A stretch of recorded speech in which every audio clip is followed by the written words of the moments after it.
वीर Lahuji असतानांचा क्रांतीसम्राट doctor Babasaheb गोखलेंचा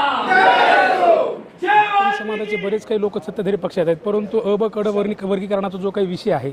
1 August 2024 रोजी सर्वोच्च न्यायालयाने निकाल जाहीर केला आणि अनुसूचित जातीमध्ये अ ब क ड प्रमाणे जे काही राज्यातले सरकार आहे त्यांना हा निर्णय बहाल करण्यात आला की तुम्ही तुमच्या स्तरावर तो निर्णय घेऊ शकतात। त्याच्यामुळं सक्रिय भाजपचे असणारे सदस्य आणि भाजपचे असणारे लोक यांच्याशी त्याचा काही संबंध नाही। ज्या दिवशी हा निकाल जाहीर झाला त्या दिवशीपासून महाराष्ट्राचे विधानसभेचे आमदार अमित गोरखे यांनी सातत्याने हिवाळी अधिवेशन असेल, पावसाळी अधिवेशन असेल आणि महाराष्ट्राचे मुख्यमंत्री देवेंद्र फडणवीस साहेब असतील यांना वेळोवेळी भेटून सभागृहामध्ये हा आवाज उठून शासनाला बदर समिती स्थापन करण्यासाठी भाग पाडले आणि बदर समितीने हा जो काही अहवाल आहे तो अहवाल या ठिकाणी तयार केला आणि तो अहवाल तयार केल्याच्यानंतर त्याच्यावर महाराष्ट्र शासनाने हरकती मागवल्या आणि तो हरकतीचा वेळ 15 एप्रिल होता, परंतु परत त्या ठिकाणी कोणी ऑब्जेक्शन घेतलं आणि तो हरकतींचा जो वेळ आहे तो 30 एप्रिलपर्यंत वाढवण्यात आला। आज 30 एप्रिल उलटून खूप दिवस झाले आहेत, तरी आजची जी बैठक होती महाराष्ट्रामध्ये अनेक ठिकाणी बीड असेल, जालना असेल, परभणी असेल, बुलढाणा असेल, छत्रपती संभाजीनगर असेल या ठिकाणी अनेक आंदोलने, मोर्चे, कलेक्टर ऑफिस असेल,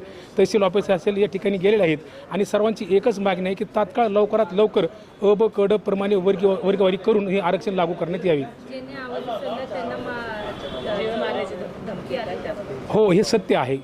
महाराष्ट्राचे विधान परिषदेचे आमदार अमित गोरखे हे सातत्याने जेव्हापासून ते आमदार झाले तेव्हापासून सातत्याने त्यांनी त्यांच्या कार्यकाळामध्ये 100 पैकी 80% प्रश्न हे मातंग समाजाचे अन्याय, अत्याचार, उन्नती, प्रगती असेल, त्यानंतर बार्टीच्या धर्तीवर आरटीची स्थापना असेल, अ ब क ड प्रमाणे वर्गीकरण करायच्या संदर्भात असेल, त्यानंतर लवजी साळवे यांचं संगमवाडीमधील जे मोठं स्मारक आहे तो स्मारकाचा विषय असेल, चिराग नगरमधील अण्णाभाऊ साठे यांचं जे स्मारक आहे त्याचा विषय असेल, सातत्याने जो काही मातंग समाजाचा जो काही विषय आहे तो सातत्याने सभागृहात मांडण्यात आलं आणि अ ब क ड जे वर्गीकरण आहे त्याच्यामध्ये मातंग समाजाचे 3 ते 4 आमदार असून